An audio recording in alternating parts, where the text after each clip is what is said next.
వాడిని పెళ్లి చేసుకోవడానికి నీకు ఇష్టం లేదు కదా?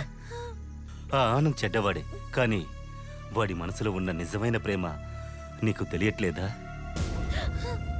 బ్రహ్మనే అదుపులో పెట్టింది ఒక స్త్రీ.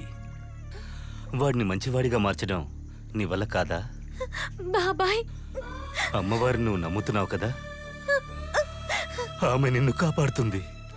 లేదు బాబాయ్, నా వల్ల కాదు. తను రౌడీయే కానీ పోకిరి వెదవే కానీ సంతోషంగా నేను నా మెడ చూపిస్తాను. అదే ఒక అమ్మాయికి అందమని నాకు తెలుసు. కానీ మా నాన్నని చంపిన వాడే తను. మీ నాన్నని చంపిన వాడి మీద పగ తీర్చుకోవాలి కాదమ్మా. నువ్వు నా కోసం ఒక పని చేయాలి. ఒక ఆడదానిలో ఉన్న అనుభూతులని నువ్వు చంపేసుకోవాలి. ఒక భార్యగా ఉండాలి, ఒక అమ్మగా ఉండాలి. అలాంటి ఆలోచనలు నీలో రాకూడదు. లేదు, చావాలని నిర్ణయించుకున్న నీకు ఏ ఆశలు ఉండవులే. అవును కదమ్మా? 12 ఏళ్ళు కన్య పూజ, అది పూర్తయిందంటే ఎవరూ నిన్ను ఏమీ చెయ్యలేరు.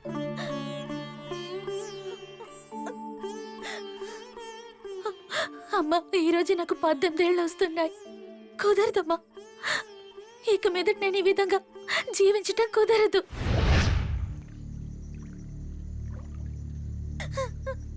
ఆగమ్మా!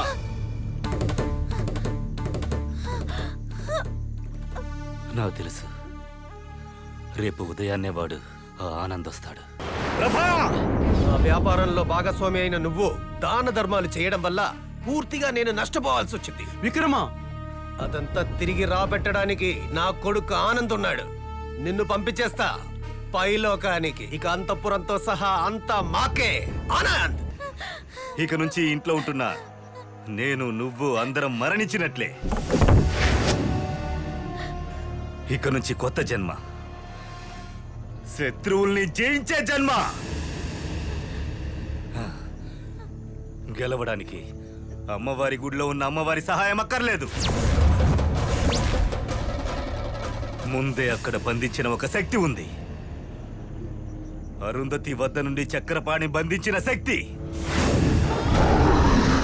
నా గుప్పిట్లో బిగించి నేను ఆడుకుంటాను. బాబాయ్, దానికి నిన్ను తయారు చేస్తాను. నువ్వు పిలిస్తే ఆ శక్తి వస్తుంది.